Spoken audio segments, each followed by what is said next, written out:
വെള്ളാപ്പള്ളി എന്നും ഇതുപോലെയുള്ള വിദ്വേഷ പ്രസ്താവനകൾ നടത്തിയിരുന്നെങ്കിൽ എന്നൊരു ആഗ്രഹം വി ഡി സതീശൻ പ്രസ്താവിച്ചു.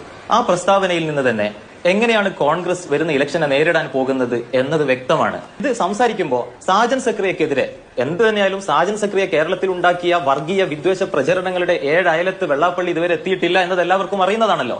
ആ സാജൻ സക്രിയക്ക് വേണ്ടി ശക്തമായ പ്രസ്താവനയുമായി രംഗത്ത് വന്ന സാജൻ അറസ്റ്റ് ചെയ്ത് കേരളത്തിലെ മതേതര സമൂഹം മുഴുവൻ സന്തോഷിക്കുമ്പോൾ അറസ്റ്റ് ചെയ്ത ഭരണകൂടത്തിനെതിരെ പ്രസ്താവനയുമായി രംഗത്ത് വന്ന ആളാണ് ഈ വി ഡി സതീശൻ.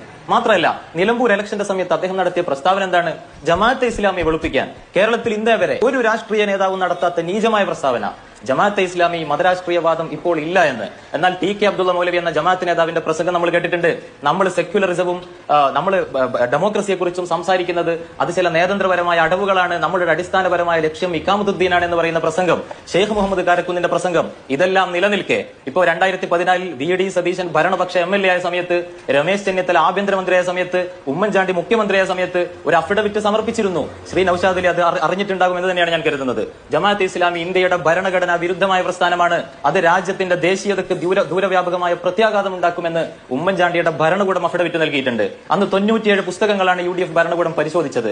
അതിൽ 19 പുസ്തകമാണെന്നാണ് എന്റെ ഓർമ്മ. അപകടകരമായ രൂപത്തിൽ അവർ വിലയിരുത്തിയിട്ടുണ്ട്. എന്തിനാണ് വി ഡി സതീശൻ വെളുപ്പിക്കാൻ രംഗത്ത് വരുന്നത്? നിങ്ങൾ കേട്ടിട്ടുണ്ടോ? ഞങ്ങൾ മൗദൂദിയുടെ രാഷ്ട്രീയ പദ്ധതിയിൽ നിന്ന് പിന്മാറിയിട്ടുണ്ട് എന്ന് കേരളത്തിൽ ഒരു ജമാഅത്ത് നേതാവും പറഞ്ഞിട്ടില്ല.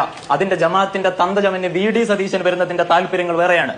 ജമാഅത്തെ ഇസ്ലാമിയുടെ വിദ്വേഷ ഫാക്ടറിയെ വാടകക്കെടുത്ത് കേരളത്തിൽ ധ്രുവീകരണങ്ങൾ ഉണ്ടാക്കാം. വി ഡി സതീശൻ എന്ന ജമാഅത്തെ ഇസ്ലാമിയുടെ ഉത്തരവാദിത്തം ഏറ്റെടുത്തുകൊണ്ട് ജമാഅത്തെ ഇസ്ലാമി ഇപ്പോൾ നല്ല കുട്ടിയാണ് എന്ന് വെളുപ്പിക്കാൻ വേണ്ടി രംഗത്ത് വന്നത് നമ്മളെല്ലാം കണ്ടതാണ്. ജമാഅത്തെ ഇസ്ലാമിയുടെ മാധ്യമ സ്ഥാപനങ്ങളിൽ ദീർഘകാലം പ്രവർത്തിച്ച ഒരു മാധ്യമ പ്രവർത്തകരുണ്ട്, ശ്രീ PT നാസർ. അദ്ദേഹം മുല്ല നാസർ എന്നും അറിയപ്പെടും. അദ്ദേഹം മാധ്യമത്തിൽ പ്രവർത്തിച്ചു, മീഡിയ വണിൽ പ്രവർത്തിച്ചു. അദ്ദേഹം എഴുതിയ ഒരു ലേഖനമുണ്ട്.